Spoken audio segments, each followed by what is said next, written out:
ओम शांति। 29 मई 2024 बाबा के महावाक्य। मीठे बच्चे, याद से याद मिलती है। जो बच्चे प्यार से बाप को याद करते हैं, उनकी कशिश बाप को भी होती है। प्रश्न: तुम्हारे परिपक्व अवस्था की निशानी क्या है? उस अवस्था को पाने का पुरुषार्थ सुनाओ। उत्तर: जब तुम बच्चों की परिपक्व अवस्था होगी तो सब कर्मेंद्रियां शीतल हो जाएंगी। कर्मेंद्रियों से कोई उल्टा कर्म नहीं होगा। अवस्था अचल अडोल बन जाएगी। इस समय की अडोल अवस्था से 21 जन्म के लिए कर्मेंद्रियां वश हो जाएंगी। इस अवस्था को पाने के लिए अपनी जांच रखो। नोट करने से सावधान रहेंगे। योग बल से ही कर्मेंद्रियों को वश करना है। योग ही तुम्हारी अवस्था को परिपक्व बनाएगा। ओम शांति। यह है याद की यात्रा। सभी बच्चे इस यात्रा पर रहते हैं। सिर्फ तुम यहाँ नजदीक में हो। जो जहाँ भी हैं, बाप को याद करते हैं तो वह ऑटोमेटिकली नजदीक आ जाते हैं। जैसे चंद्रमा के आगे कोई सितारे बहुत नजदीक होते हैं, कोई बहुत चमकते हैं, कोई नजदीक कोई दूर भी होते हैं। देखने में आता है यह स्टार बहुत चमकता है, यह बहुत नजदीक है, यह तो चमकता ही नहीं है। तुम्हारा भी गायन है। तुम हो ज्ञान और योग के सितारे। ज्ञान सूर्य मिला है बच्चों को। बाप बच्चों को ही याद करते हैं जो सर्विसेबल बच्चे हैं। बाप है सर्वशक्तिमान। उस बाप को ही याद करते हैं तो याद से याद मिलती है। जहाँ जहाँ ऐसे ऐसे सर्विसेबल बच्चे हैं तो ज्ञान सूर्य बाप भी उन्हों को याद करते हैं। बच्चे भी याद करते हैं। जो बच्चे याद नहीं करते उनको बाप भी याद नहीं करते। उनको बाप की याद भी नहीं पहुंचती है। याद से याद जरूर मिलती है। बच्चों को भी याद करना है। बच्चे पूछते हैं, बाबा आप हमको याद करते हैं? बाप कहते हैं, क्यों नहीं। इस रीति बाप क्यों नहीं याद करते? जो जास्ती पवित्र हैं और बाप से बहुत प्यार है तो कशिश भी ऐसे करते हैं। हर एक अपने से पूछे कि हम कहाँ तक बाबा को याद करते हैं। एक की याद में रहने से फिर यह पुरानी दुनिया भूल जाती है। बाप को ही याद करते करते जाकर मिलते हैं। अब मिलने का समय आया हुआ है। ड्रामा का राज भी बाप ने समझाया है। बाप आते हैं, आकर बच्चों को अपना रूहानी बच्चा बनाते हैं। पतित से पावन कैसे बनो सो सिखाते हैं। बाप तो एक ही है, उनको ही सब याद करते हैं। परंतु याद सबको नंबरवार अपने अपने पुरुषार्थ अनुसार मिलती है। जितना बहुत याद करेंगे वह जैसे कि सामने खड़े हैं। कर्मातीत अवस्था भी ऐसे होनी है। जितना याद करेंगे कर्मेंद्रियां चंचल नहीं होंगी। कर्मेंद्रियां चंचल बहुत होती है ना, इसको ही माया कहा जाता है। कर्मेंद्रियों से कुछ भी खराब कर्म ना हो। यहाँ योग बल से कर्मेंद्रियों को वश करना है। वो लोग तो दवाइयों से वश करते हैं। बच्चे कहते हैं, बाबा यह क्यों नहीं वश होती है? बाप कहते हैं, तुम जितना याद करेंगे उतना कर्मेंद्रियां वश हो जाएंगी। इसको कहा जाता है कर्मातीत अवस्था। यह सिर्फ याद की यात्रा से ही होता है। इसलिए भारत का प्राचीन राजयोग गाया हुआ है। सो तो भगवान ही सिखलाएंगे। भगवान सिखलाते हैं अपने बच्चों को, तुम्हें इन विकारी कर्मेंद्रियों पर योग बल से जीत पाने का पुरुषार्थ करना है। संपूर्ण पिछाड़ी में होंगे। जब परिपक्व अवस्था होगी फिर कोई भी कर्मेंद्रियां चंचलता नहीं करेंगी। अभी चंचलता बंद होने से फिर 21 जन्म के लिए कोई भी कर्मेंद्रिय धोखा नहीं देगी। 21 जन्म के लिए कर्मेंद्रियां वश हो जाती हैं। सबसे मुख्य है काम। याद करते करते कर्मेंद्रियां वश होती जाएंगी। अभी कर्मेंद्रियों को वश करने से आधा कल्प के लिए इनाम मिलता है। वश नहीं कर सकते हैं तो फिर पाप रह जाते हैं। तुम्हारे पाप योग बल से कटते जाएंगे। तुम पवित्र होते जाते हो। यह है नंबर 1 सब्जेक्ट। बुलाते भी हैं पतित से पावन होने लिए, तो बाप ही आकर पावन बनाते हैं। बाप ही नॉलेजफुल है। बाप कहते हैं अपने को आत्मा समझो, बाप को याद करो। यह भी नॉलेज है। एक है योग की नॉलेज, दूसरा है 84 जन्म के चक्कर की नॉलेज। 2 नॉलेज हैं। फिर उसमें दैवी गुण ऑटोमेटिकली मर्ज हैं। बच्चे जानते हैं हम मनुष्य से देवता बनते हैं तो दैवी गुण भी जरूर धारण करने हैं। अपनी जांच करनी है। नोट करने से अपने ऊपर सावधान रहेंगे। अपनी जांच रखेंगे तो कोई भूल नहीं होगी। बाप खुद कहते हैं माँ मेकम याद करो। तुमने ही मुझे बुलाया है क्योंकि तुम जानते हो बाबा पतित पावन हैं। वह जब आते हैं तब ही यह डायरेक्शन देते हैं। अब इस डायरेक्शन पर अमल करना है आत्माओं को। तुम पार्ट बजाते हो इस शरीर द्वारा, तो बाप को भी जरूर इस शरीर में आना पड़े। यह बहुत वंडरफुल बातें हैं। त्रिमूर्ति का चित्र कितना क्लियर है। ब्रह्मा तपस्या कर यह बनते हैं, फिर 84 जन्मों के बाद यह बनते हैं। यह भी बुद्धि में याद रहे कि हम ब्राह्मण सो देवता थे। फिर 84 का चक्कर लगाया। अब फिर देवता बनने के लिए आए हैं।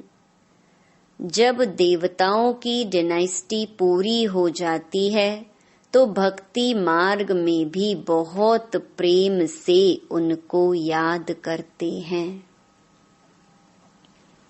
अब वह बाप तुमको यह पद पाने लिए युक्ति बताते हैं। याद भी बहुत सहज है, सिर्फ सोने का बर्तन चाहिए। जितना पुरुषार्थ करेंगे उतनी पॉइंट्स इमर्ज होंगी। ज्ञान भी अच्छा सुनाते रहेंगे। समझेंगे जैसे कि बाबा हमारे में प्रवेश कर मुरली चला रहे हैं। बाबा भी बहुत मदद करते हैं। औरों का भी कल्याण करना है, वह भी ड्रामा में नूंद है। 1 सेकंड न मिले दूसरे से, टाइम पास होता जाता है। इतने वर्ष इतने मास कैसे पास होते हैं? शुरू से लेकर टाइम पास होता आया है। यह सेकंड फिर 5000 वर्ष बाद रिपीट करेंगे। यह भी अच्छी रीति समझना है और बाप को याद करना है, जिससे विकर्म विनाश हो। और कोई उपाय नहीं। इतना समय जो कुछ करते आए हो वह सब थी भक्ति। कहते भी हैं भक्ति का फल भगवान देंगे। क्या फल देंगे, कब और कैसे देते हैं, यह कुछ भी पता नहीं है। बाप जब फल देने के लिए आवे तब लेने वाले और देने वाले इकट्ठे हों। ड्रामा का पार्ट आगे चलता जाता है। सारे ड्रामा में अभी यह है अंतिम लाइफ। हो सकता है कोई शरीर भी छोड़ दे और कोई पार्ट बजाना है तो जन्म भी ले सकते हैं। किसका बहुत हिसाब किताब होगा तो जन्म भी ले सकते हैं। किसके बहुत पाप होंगे तो घड़ी घड़ी एक जन्म ले, फिर दूसरा तीसरा जन्म लेते छोड़ते रहेंगे। गर्भ में गया दुख भोगा, फिर शरीर छोड़ा दूसरा लिया। काशी कलवट में भी यह हालत होती है। पाप सिर पर बहुत हैं, योग बल तो है नहीं। काशी कलवट खाना यह है अपने शरीर का घात करना। आत्मा भी समझती है यह घात करते हैं। कहते भी हैं बाबा आप आएंगे तो हम आप पर बलिहार जाएंगे। बाकी भक्ति मार्ग में बलि चढ़ते हैं, वह भक्ति हो जाती है।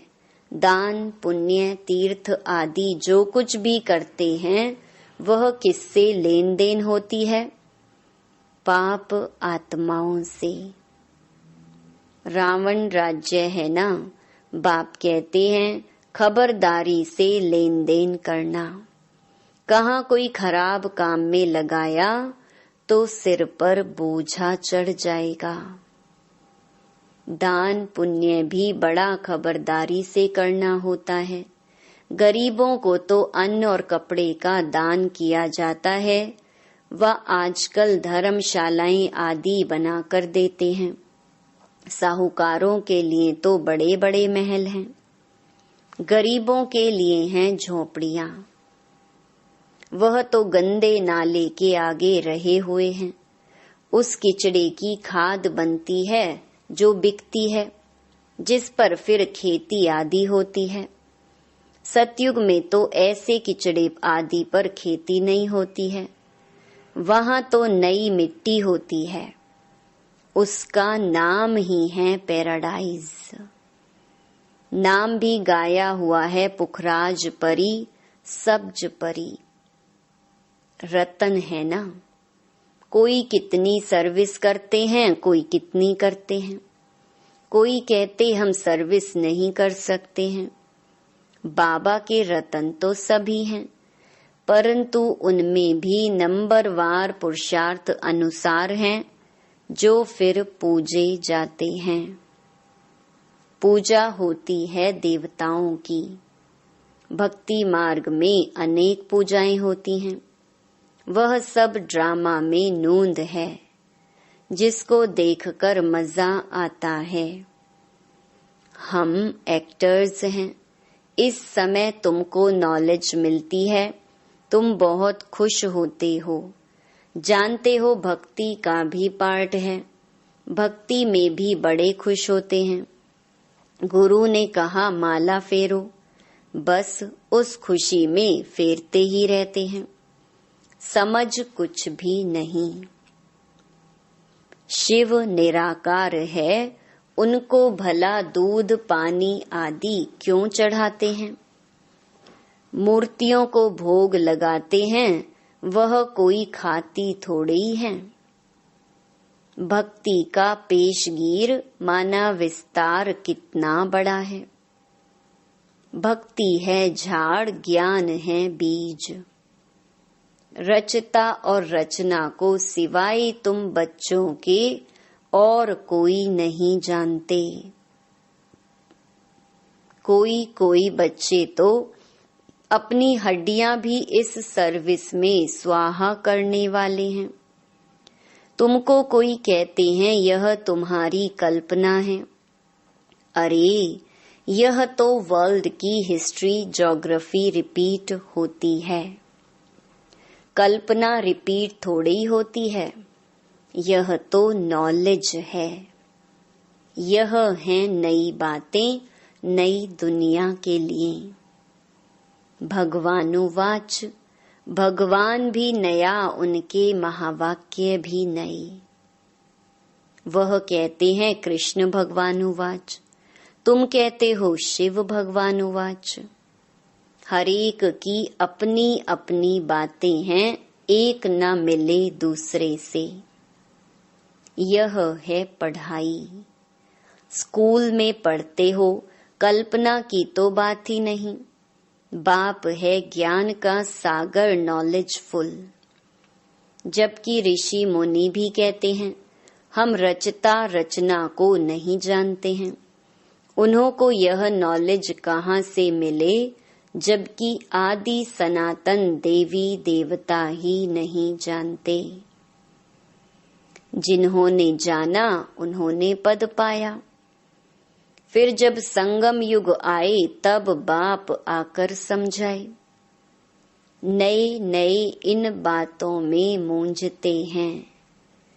कहते हैं बस तुम इतने थोड़े ही राइट हो, बाकी सब झूठे हैं। तुम समझाते हो गीता जो माई बाप है उसे ही खंडन कर दिया है। बाकी सब तो रचना है, उनसे वर्षा मिल ना सके। वेदों शास्त्रों में रचता और रचना की नॉलेज हो ना सके। पहले तो बताओ वेदों से कौन सा धर्म स्थापन हुआ? धर्म तो है ही 4। हर एक धर्म का धर्म शास्त्र एक ही होता है। बाप ब्राह्मण कुल स्थापन करते हैं। ब्राह्मण ही फिर सूर्यवंशी चंद्रवंशी कुल में अपना पद पाते हैं। बाप आकर तुमको सम्मुख समझाते हैं इस रथ द्वारा। रथ तो जरूर चाहिए। आत्मा तो है निराकार, उनको साकार शरीर मिलता है। आत्मा क्या चीज है उनको ही नहीं जानते, तो बाप को फिर कैसे जानेंगे? राइट तो बाप ही सुनाते हैं, बाकी सब हैं अनराइचियस, जिससे फायदा कुछ भी नहीं। माला किसकी से मरते हैं कुछ पता नहीं। बाप को ही नहीं जानते। बाप खुद आकर अपना परिचय देते हैं। ज्ञान से सद्गति होती है। आधा कल्प है ज्ञान, आधा कल्प है भक्ति। भक्ति शुरू होती है रावण राज्य से। भक्ति से सीढ़ी उतरते उतरते तमो प्रधान बन पड़े हैं। किसके भी ऑक्यूपेशन को नहीं जानते हैं। भगवान की कितनी पूजा करते हैं, जानते कुछ भी नहीं। तो बाप समझाते हैं, इतना ऊंच पद पाने के लिए अपने को आत्मा समझना है और बाप को याद करना है। इसमें है मेहनत। अगर किसकी बुद्धि मोटी है तो मोटी बुद्धि से याद करें, परंतु याद एक को ही करें। गाते भी हैं, बाबा आप आएंगे तो आपसे ही बुद्धि योग जोड़ेंगे। अब बाप भी आए हैं, तुम सब किससे मिलने आए हो? जो प्राण दान देते हैं।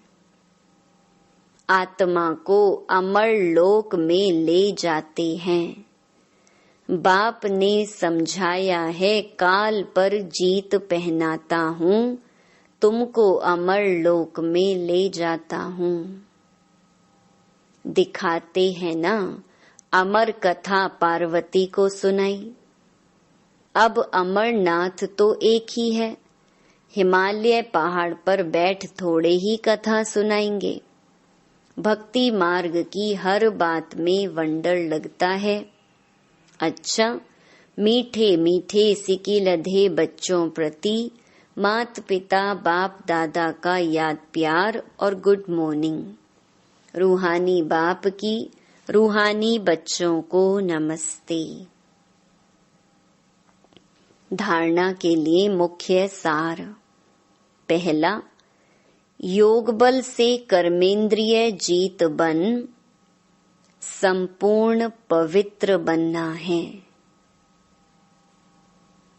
इस अवस्था को पाने के लिए अपनी जांच करते रहना है। दूसरा, सदा बुद्धि में याद रखना है कि हम ही ब्राह्मण सो देवता थे। अब फिर देवता बनने के लिए आए हैं, इसलिए बहुत खबरदारी से पाप और पुण्य को समझकर लेन देन करनी है। वरदान, सर्व सत्ताओं को सहयोगी बनाए, प्रत्यक्षता का पर्दा खोलने वाले सच्चे सेवाधारी भव।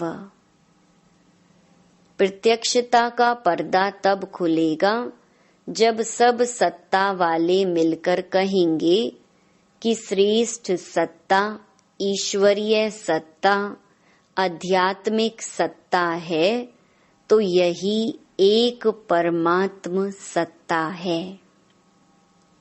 सभी एक स्टेज पर इकट्ठे हो ऐसा स्नेह मिलन करें। इसके लिए सबको स्नेह के सूत्र में बांध समीप लाओ, सहयोगी बनाओ। यह स्नेह ही चुंबक बनेगा जो सब एक साथ संगठन रूप में बाप की स्टेज पर पहुंचेंगे। तो अब अंतिम प्रत्यक्षता के हीरो पार्ट में निमित्त बनने की सेवा करो, तब कहेंगे सच्चे सेवाधारी। स्लोगन, सेवा द्वारा सर्व की दुआएं प्राप्त करना, यह आगे बढ़ने की लिफ्ट है। ओम शांति।